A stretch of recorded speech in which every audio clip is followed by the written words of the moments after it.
While flying at an altitude of 30,000 feet, the F-22 pilots who were monitoring the emergency situation heard what sounded like the call sign of a child coming from the wreckage of the aircraft that had crashed. They couldn't believe it. The renowned call sign, you see, belonged to a 12-year-old girl who was seated in seat 14C. What happened next shocked the entire aviation world forever. Before taking a look at the complete story, don't forget to leave a comment below. Which country are you watching from? Don't forget to subscribe for more exciting stories.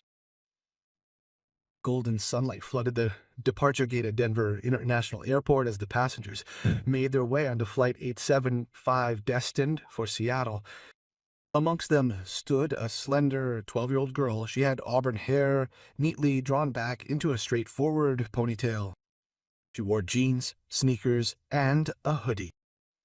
Her purple backpack, which was decorated with a collection of national park patches, hung from her shoulders. From the perspective of the adults who walked past her, she looked like nothing more than another child traveling completely on their own. The gate attendant had personally escorted her on board.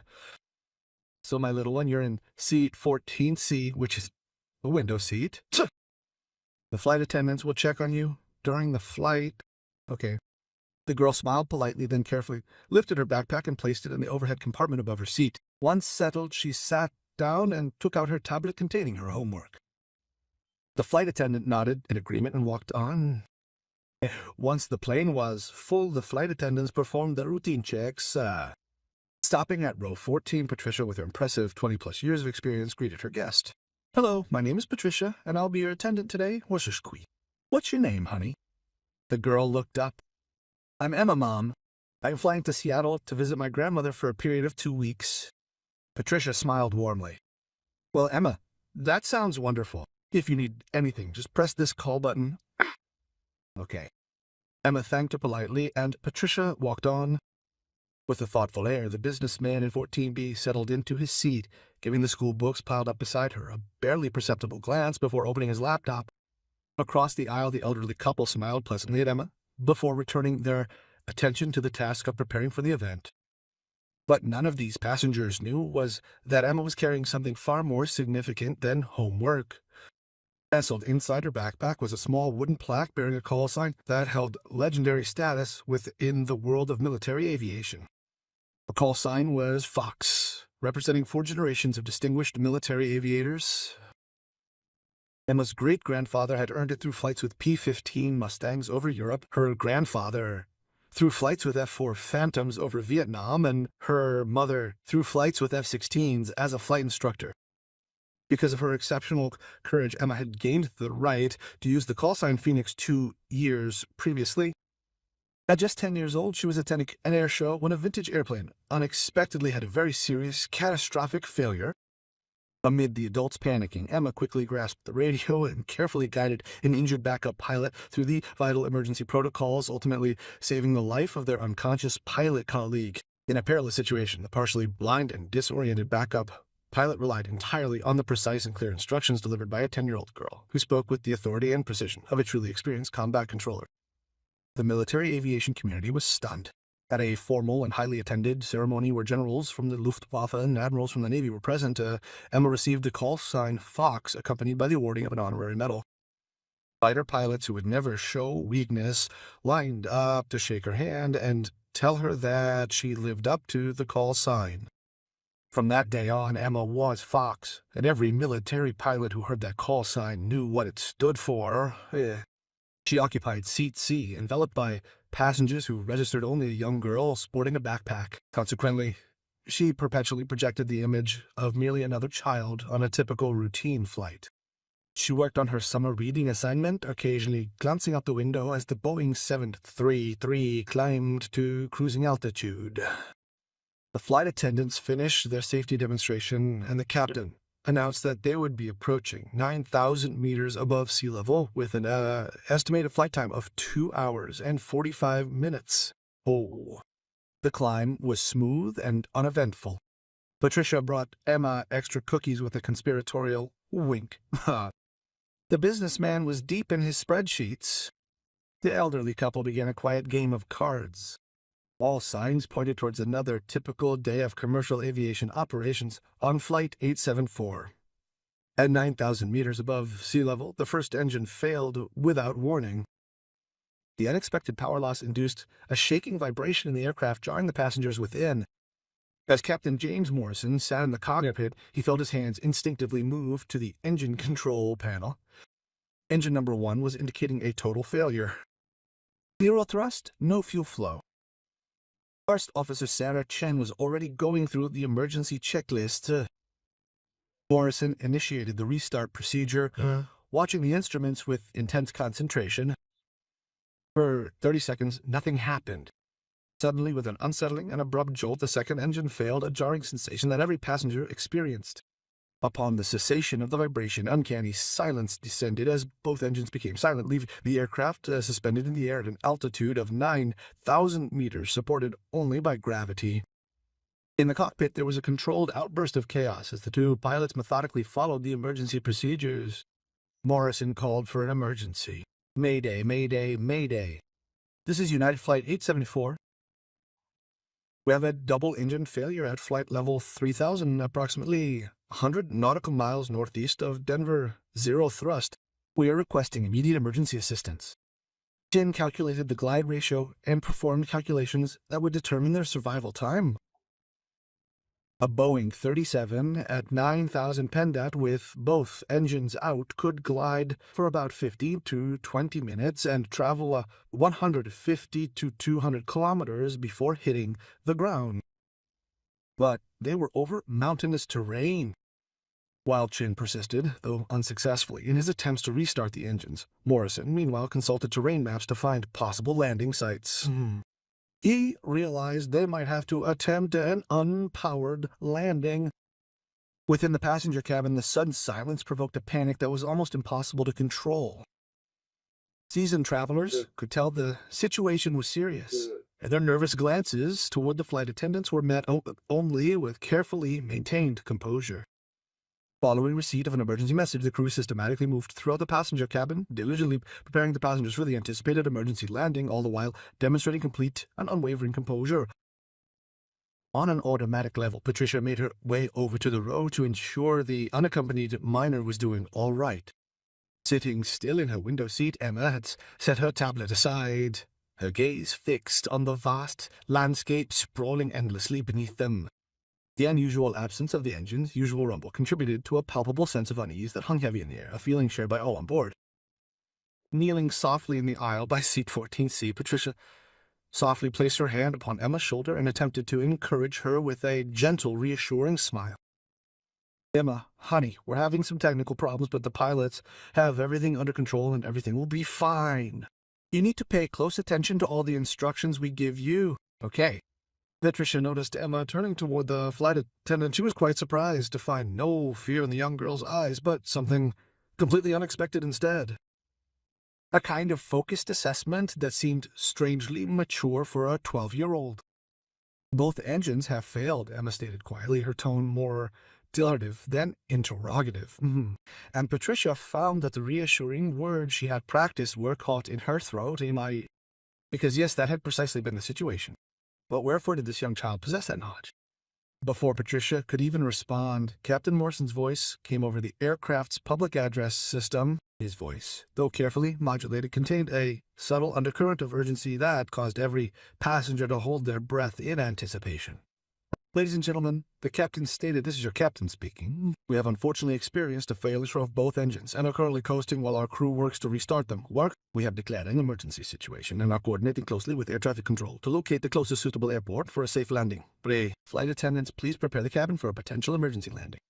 Passengers, we kindly ask that you remain calm and follow all instructions issued by our crew. Please also take a moment to familiarize yourselves with the safety procedures outlined in the card located in your seat pocket. Your cooperation and attention to detail are crucial in ensuring a safe outcome for all on board." The captain's announcement unleashed the predictable and dreaded reaction. A wave of gasps, suppressed screams, and a flurry of frantic movements swept through the passenger compartment as individuals hurried to secure their seats, and in a desperate attempt to contact their loved ones, they frantically grabbed their cell phones and final messages. Others gripped the armrest with such force their knuckles turned white from the sheer terror, while some simply broke down in tears as the full weight of their predicament crashed down upon them, a cold, overwhelming wave. It's miles away, and thousands of meters above that very hairy aircraft. Two F-22 Raptor stealth fighter jets from the Luftwaffe conducted routine patrols in restricted airspace over Colorado. Following a standard air patrol route, Major Alex Rodriguez and Captain Jennifer Wiper Martinez employed their advanced sensors to thoroughly observe the skies. Their proficiency in using these sensors was the result of countless hours spent operating the most technologically advanced fighter aircraft the world has ever produced. When the emergency notification from flight transmitted across the military coordination channel became audible, both pilots promptly directed their complete focus towards the emerging crisis. As they processed the information, their extensive training proved invaluable, enabling them to quickly and effectively begin coordinating with air traffic control to provide any possible assistance. A double-engine failure at 30,000 feet was extremely dangerous. In modern aviation, rare.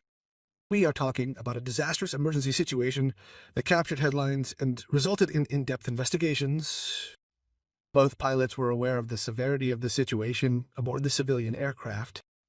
In a swift check of his tactical display, Rodriguez retrieved the flight information for United 89. He recorded its current position, altitude, and rate of descent. Control Raptor 11, we have the emergency aircraft currently on our radar displays. We request your authorization to intercept and perform a visual assessment of its status. The air traffic controller's response came immediately. Once permission had been received, Rodriguez carefully piloted his F-92 towards the pinpoint coordinates of the gliding passenger aircraft, with Martinez maintaining a secure tactical position behind him. Both fighters accelerated to intercept the civilian aircraft, which was hurtling inexorably toward the mountains below. As they neared their destination, Rodriguez spotted something unusual in the passenger data that had been automatically uploaded to their systems as part of the standard emergency procedures. Access to this data allowed military aircraft to efficiently coordinate and plan their response during crisis situations, thereby improving overall operational effectiveness. The passenger manifest showed 147 passengers and 6 crew members. It was standard passenger information, but a handwritten note had been added to one individual's record. This small detail instantly aroused Rodriguez's suspicion and caused him to send an immediate radio message to his wingman. Pippa, do you see the same thing I do on the passenger manifest? Information on the passenger occupying seat 14C, including a call sign, is contained in the military database. Martinez called up the same data on her screen, and her eyes widened dramatically behind her visor when she read the note, a note that should have been absolutely impossible. Phoenix whispered it over the radio, her voice filled with disbelief and awe. It's Rodriguez. Phoenix uses that call sign to communicate with Generation Legacy, the individuals rescued 2 years ago at an air show. Every pilot in every service knows this story, but according to the passenger manifest, this passenger is 12 years old. There must be a mistake in the database. Although the temperature in his air-conditioned cockpit was pleasant, Rodriguez felt a shiver run down his spine. He had attended a military aviation conference months earlier where the Phoenix legacy had been on display during a presentation on courage, pressure, and composure in emergencies. He had watched the video footage of the incident that occurred at the air show. He had also listened to the audio recording, a recording which featured a 10-year-old girl calmly and methodically guiding a severely injured pilot through the crucial emergency procedures. The recording showcased a level of precision and composure befitting a seasoned combat controller. Furthermore, he had heard the unequivocal testimony of multiple Air Force generals who unanimously concluded that Emma Fox, through her extraordinary skill and inherited aviation expertise, had been instrumental in saving the pilot's life.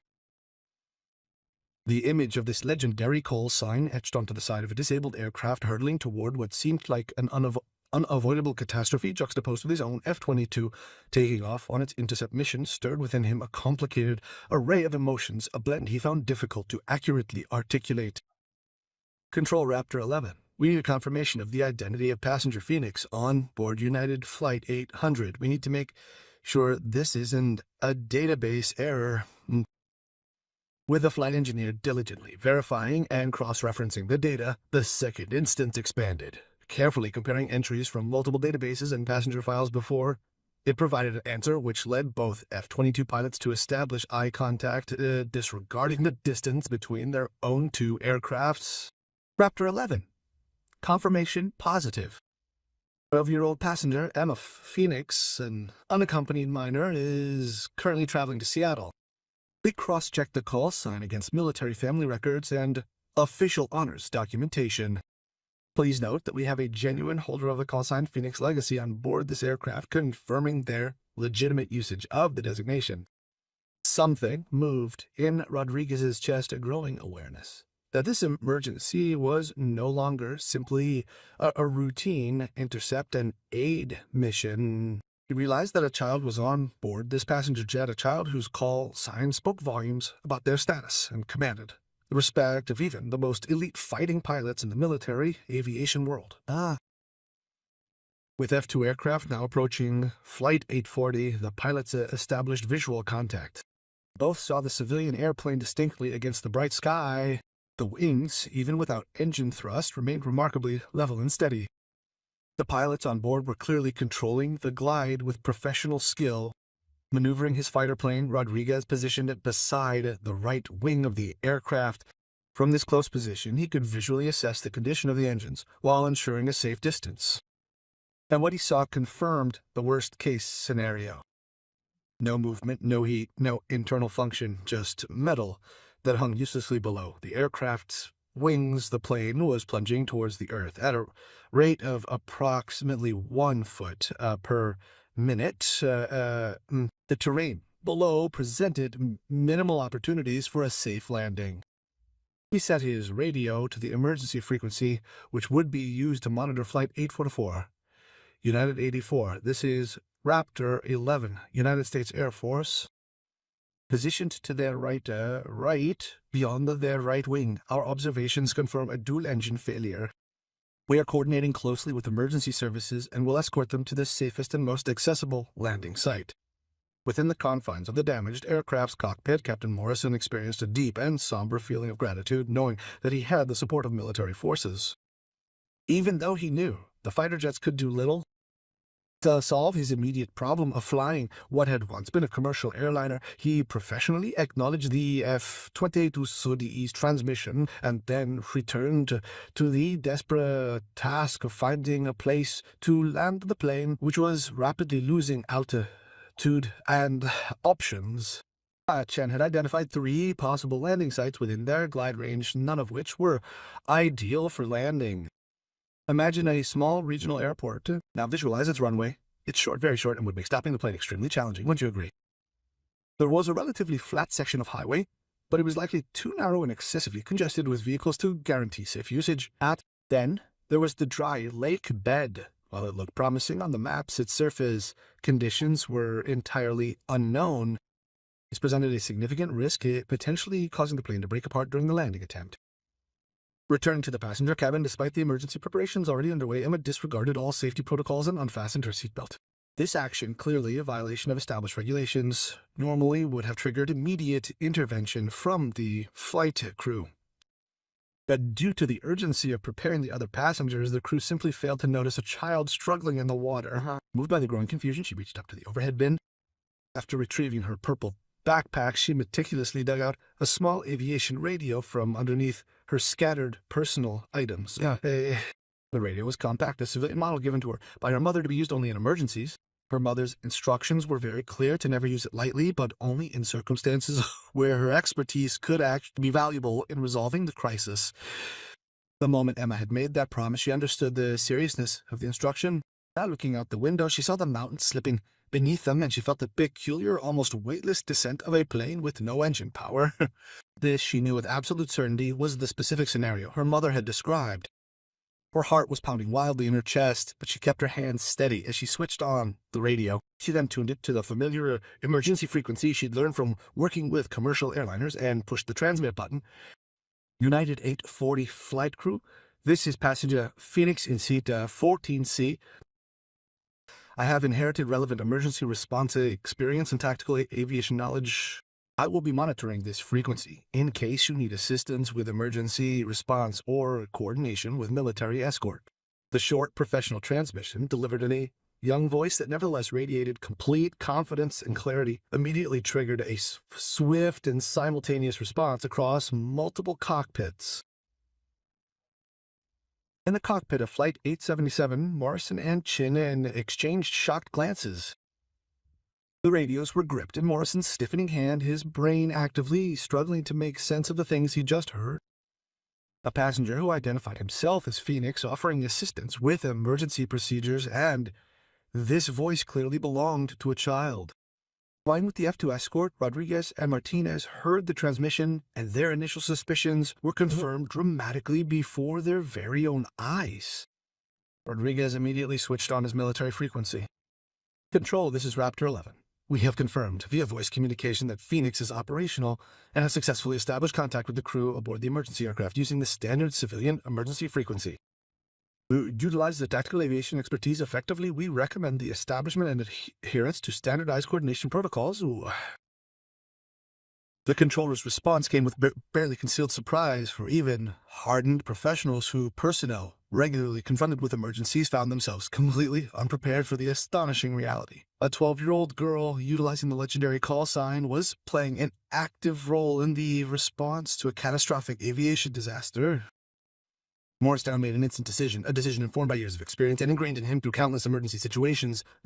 This experience had taught him the absolute necessity of utilizing all available resources, even those seemingly impossible or improbable.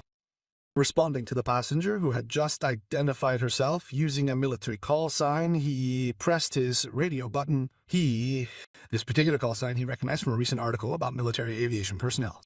"Phoenix, this is United 8 and Photo 7.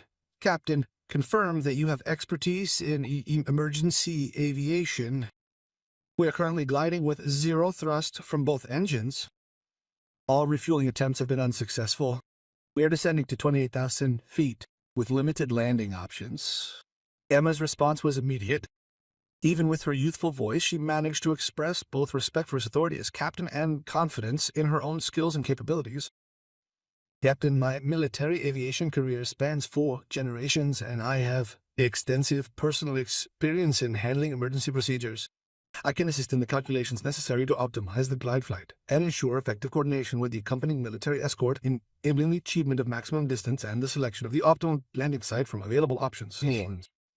From her cockpit console, Shen summoned the passenger manifest locating seat 14C.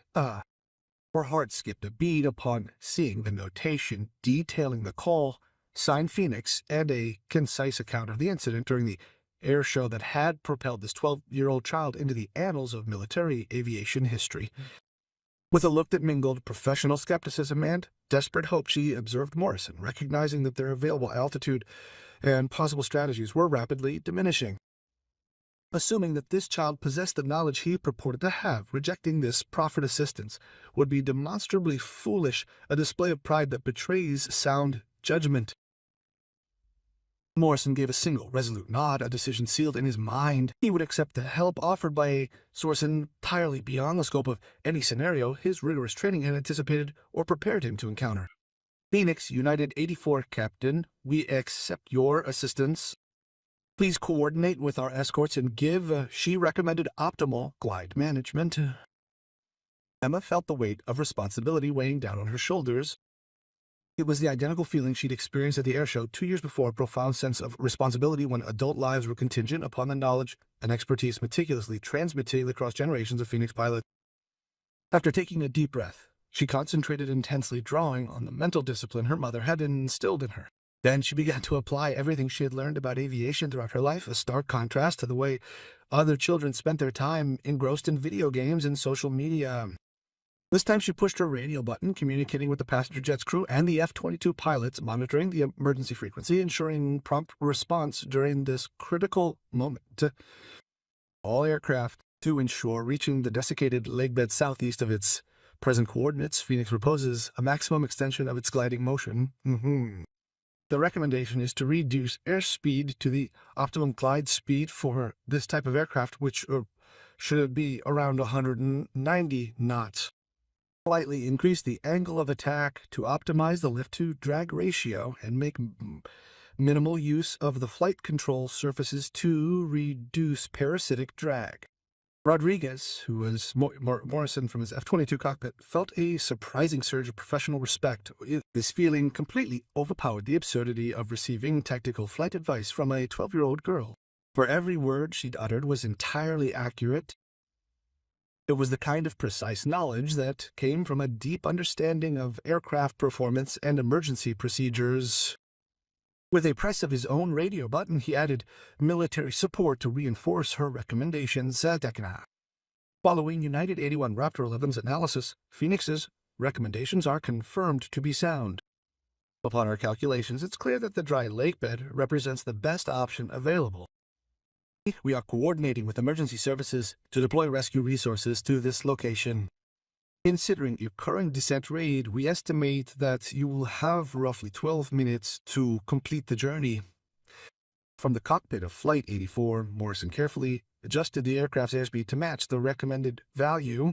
He then observed a slight yet noticeable improvement in the aircraft's glide performance. This improvement was the direct result of finding the sweet spot, the optimal balance between lift and drag that ensured the maximum horizontal distance was achieved for every foot of altitude lost. Shen worked feverishly with the navigation systems to calculate a course for the dry lake shore. Based on their current power output, she estimated that they would reach their destination with approximately 500 feet of altitude remaining. It would be adequate for a correct approach, though it left no margin for potential mistakes. She switched on the intercom to the cabin crew. Flight attendants, prepare passengers for an emergency landing in approximately 10 minutes. We will be landing on a dry lake shore. Ground conditions are unknown. Be prepared for a rough landing, which could unfortunately lead to damage to the aircraft. It's essential to confirm that all passengers are in their safety positions and that the emergency exits are ready for use. Patricia and her colleagues moved through the cabin with remarkable and impressive professionalism. Faced with their own fear and anxiety, they take immediate action to secure loose items within the cabin. They calmly yet firmly guide the terrified passengers through the essential emergency procedures that are difficult for the passengers to process fully because of their fear, and mentally prepare themselves for any eventualities arising from the impending landing on unprepared distant ground far away from any airport. Patricia noticed Emma leave her seat, stood holding a small handheld radio in the aisle. Her voice conveyed a calm authority entirely at odds with the impression one might have formed based on her age or appearance. A flash of uncertainty crossed the flight attendant's face as she wondered if the intense stress was causing her to hallucinate. After all, surely this young child couldn't possibly be coordinating these crucial emergency procedures with the flight crew and the military escort.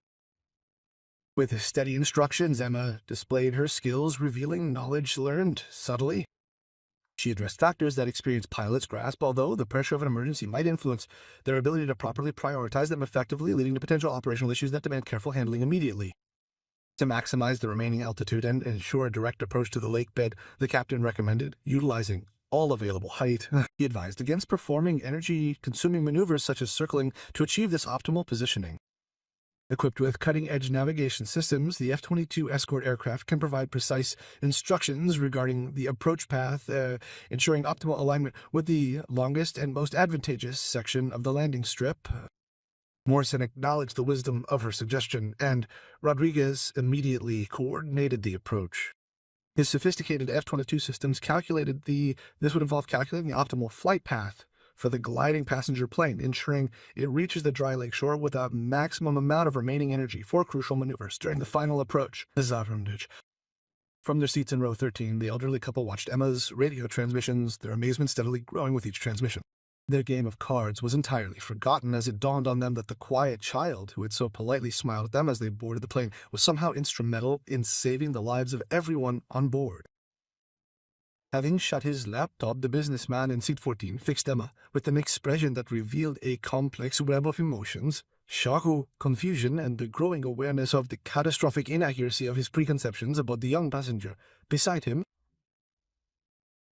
other passengers nearby had noticed too, and in whispered conversations, the news spread through the cabin that a child no older than their own sons and daughters was communicating with the pilots and military aircraft over the radio as if she had been doing so all her life. The minutes ticked by agonizingly slowly as Flugzeug steadily descended toward the lake bed, which appeared as a pale oval on the horizon and grew larger with each passing second as the plane drew closer to its emergency landing site. While closely monitoring the flight, Emma offered occasional recommendations. These recommendations consistently illustrated her comprehensive understanding of aviation, demonstrating her mastery not only of fundamental aviation principles, but also the subtle intricacies of power management and aircraft performance that differentiate skilled flying from truly exceptional flying. The air traffic controller suggested minor course adjustments to account for the effects of the wind drift. She then proposed the most advantageous time to deploy the landing gear carefully, weighing the increased drag against the paramount need for maintaining optimal aerodynamic performance during landing. Furthermore, she actively coordinated with the accompanying F-22 fighter aircraft to ensure that the rescue teams would be positioned strategically for immediate action once the aircraft safely touched down. Rodriguez had positioned his fighter jet to watch the passenger jet approach the lake bed behind Agad. Although he possessed thousands of hours of combat flying experience, his heart raced with an alarming speed, as he had unfortunately observed numerous aviation accidents, witnessing firsthand the many ways an unpowered landing on unprepared ground could lead to catastrophic failure. From a greater height, Martinez, piloting their F-22, maintained constant communication with the ground rescue teams, supplying real-time updates regarding the position and status of the approaching aircraft. They discovered the two pilots that they were silently praying, holding onto that child they'd never gotten to meet. It was a 12-year-old girl whose call sign perfectly encompassed everything they held dear regarding the long-standing traditions of military aviation and the unwavering display of courage under extreme pressure. With his altitude reading 2,000 feet above the lake bed, Morrison deployed the landing gear. The resulting increase in air resistance immediately caused the aircraft to vibrate, significantly steepening the descent rate. In doing so, they sacrificed some of their precious remaining glide distance in order to position themselves for landing when they reached the surface. Chen activated the emergency slides and checked that all emergency systems were ready. Guided by years of intensive training, her hands moved with practiced precision through the familiar checklists. Emma was engrossed in considering the various potential outcomes of the landing. However, she pressed her radio button one last time. As the lake bed came ever closer, the pale surface filled the windows, looking much rougher and more uneven than it had appeared from the height. Captain, please remember to execute a smooth glide and a landing with minimal vertical speed. Expect the surface to be potentially softer than anticipated. Take precautions to prevent failure of the nose gear. Throughout the rollout phase, maintain directional control. Be fully prepared for an immediate emergency evacuation if you detect any evidence of structural damage to the aircraft. In those final seconds of the approach, time seemed to stand still, expanding into an eternity. As Morrison manipulated the control column, he initiated a glide carefully, trading the aircraft's forward momentum for increased lift, thus bringing the descent rate down to a safe, survivable level. He kept the plane barely afloat as the flight speed decreased and gravity took its inevitable victory. He fought.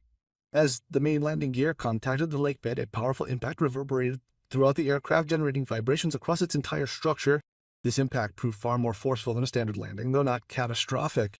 Immediately, Morrison commenced his fight to maintain the plane's balance, struggling to keep the wings level and the nose aligned as the unprepared surface produced uneven wheel friction.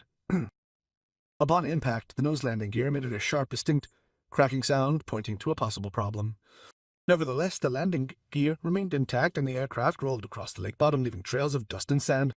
It gradually slowed down, as the resistance offered by the soft surface proved more effective than any braking system in decelerating it. After touchdown, Flight 844 stopped approximately 800 meters off the intended landing path. The device rested on a slight angle, situated on the uneven surface. However, it remained intact, and all the crucial structural components were fully operational. Crucially, the passengers and 6 crew members who had just endured a disastrous emergency escaped unharmed. No fire occurred, and there was no immediate threat made.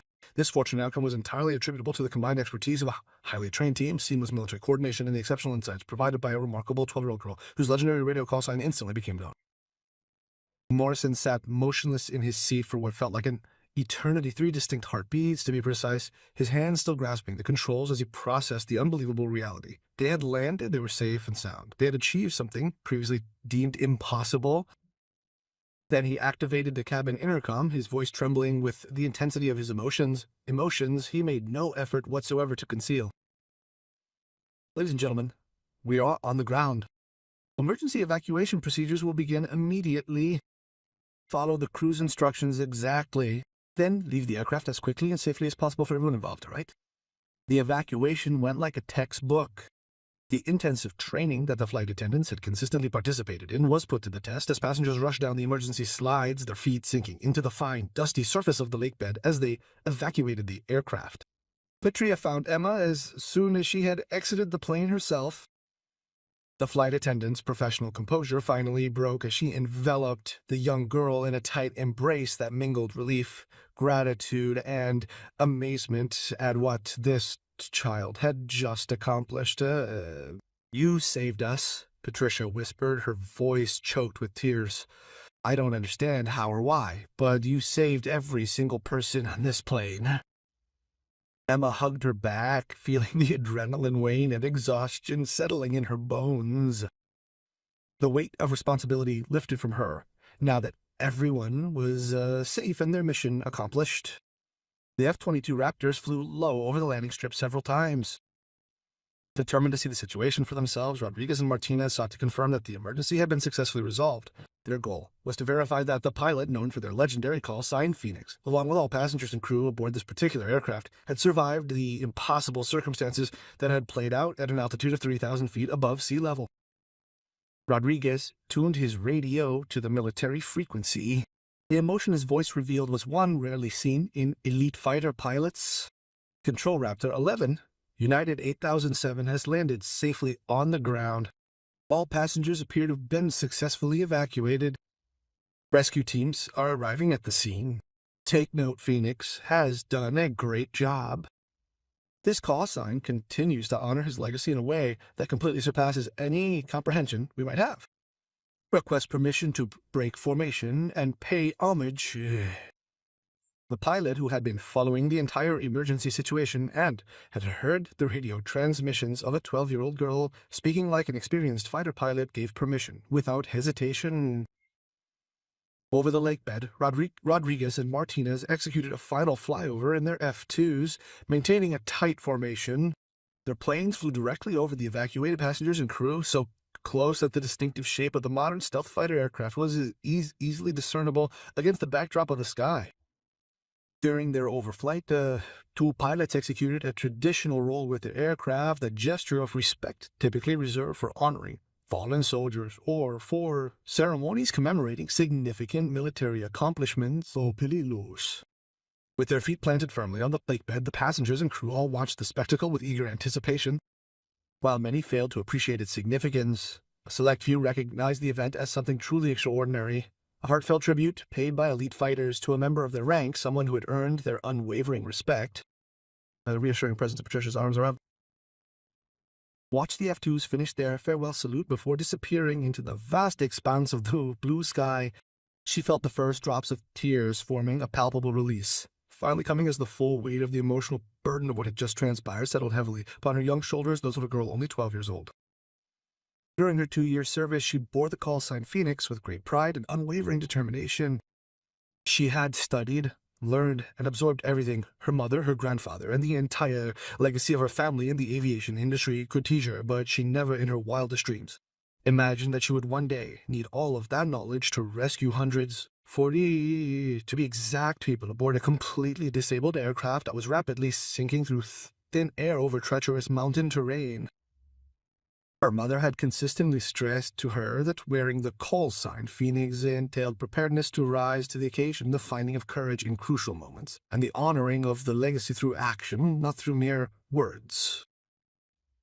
Emma, standing upon the dry lake bed, her gaze encompassing the safe and thriving group around her, grasped in a manner previously unknown what it truly signified to bear a call sign representing 4 generations of unwavering service within the ranks of military aviation. A few minutes passed before the rescue helicopters finally arrived. Their arrival was immediately followed by the emergency vehicles which had traversed the field to reach the remote landing strip.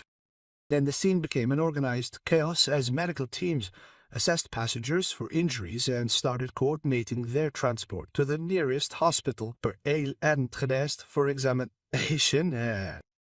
Amidst the chaos of the evacuated passengers, Captain Morrison pushed through the throng, his eyes intently scanning for the little girl with auburn hair who was standing beside the flight attendant. The moment their eyes connected, he saw reflected in her gaze a profound understanding that extended beyond the usual limits of age and experience. With the precision expected of a professional, he approached Emma, extending his hand in a formal handshake. The words that followed were heartfelt, reflecting the profound gratitude a captain can feel. "Phoenix, I am Captain Morrison, and I would like to personally thank you for your assistance in this emergency. Your knowledge and your insightful guidance were directly responsible for the survival of everyone on board this aircraft, and I commit to documenting this crucial contribution in my official report. Furthermore, I will ensure that this information is promptly communicated to all relevant civil and military aviation authorities." Her grandfather had instilled in her a handshake, a firm and confident grip which Emma now employed, shaking the captain's hand. "Ah!" She then met his gaze with the directness expected of military aviators, particularly those with call signs of such prominence. "Captain, I'm deeply honored to have been able to contribute to the successful landing. Your skillful piloting and the exceptional support of your first officer under such incredibly difficult circumstances were truly remarkable."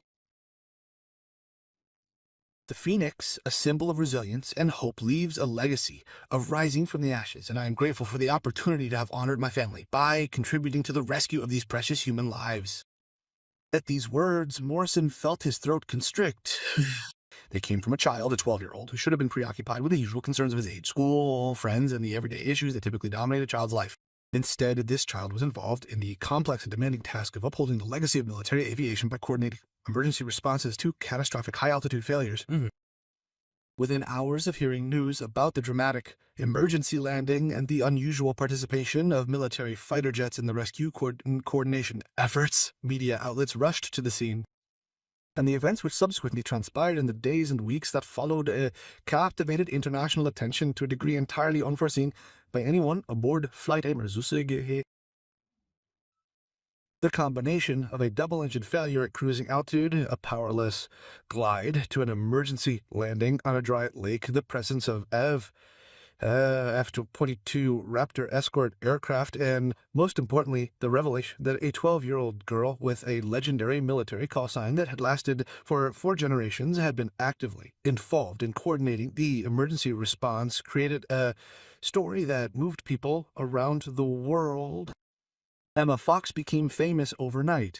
Her face appeared on news broadcasts and magazine covers. Incredible videos of this young girl on social media have captured millions of hearts with her calm and courage. At 9,000 meters, she showed unbelievable competence. Her story, shared widely across platforms, is a testament to inner strength and resourcefulness. People everywhere are inspired by her actions. With a mixture of pride and awe, the military aviation community reacted to the incident, acknowledging Emma's proven display of the very qualities that have made the Phoenix call sign a legendary name across generations, a testament to her unwavering dedication and extraordinary skill. Official statements from Air Force generals lauded her actions, emphasizing that her performance under significant pressure perfectly exemplified the best traditions and rich heritage of military aviation.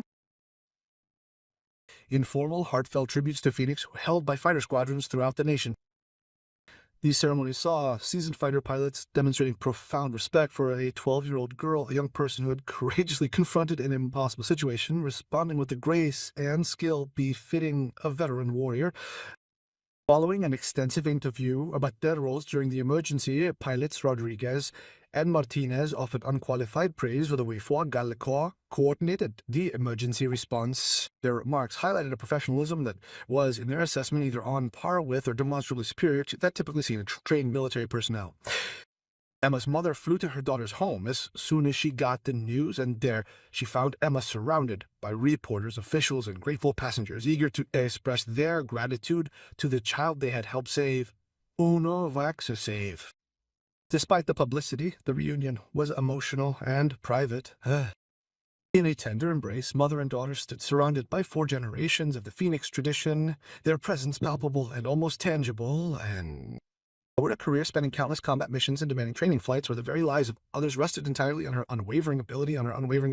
Emma's mother had carried that cross. As a result, she possessed a unique perspective and empathy. She understood more deeply than anyone else the immense burden of responsibility and the crushing weight of knowing that lives depended entirely on flawless execution in situations demanding nothing less than absolute perfection. An official investigation into the double-engine failure found that a manufacturing flaw in both engines resulted in their simultaneous and catastrophic malfunction, causing a complete loss of power. A combination of circumstances that should have resulted in the loss of the aircraft and everyone aboard.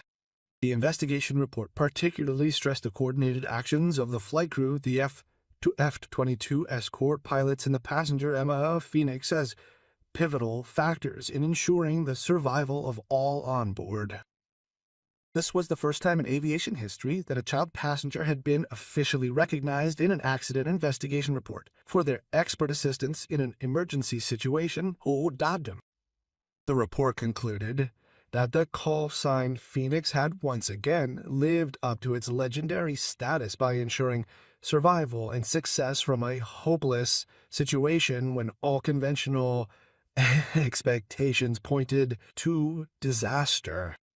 Life finally returned to something approaching normal for Emma. On the plane, she would never again be dismissed as just another child. Never again would she be underestimated by adults who focused solely on her age and appearance, overlooking her considerable abilities and rich heritage.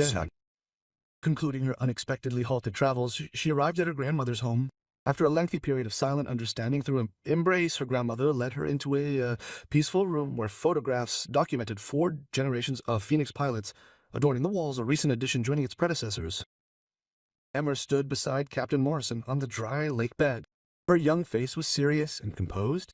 Her confident and composed posture mirrored the skill and experience that had been instrumental in saving lives when the engines failed at a high altitude of 30,000 feet. Shortly after the emergency descent of Flight 840, the F-22 pilots who provided support during that difficult operation sought permission to visit Emma.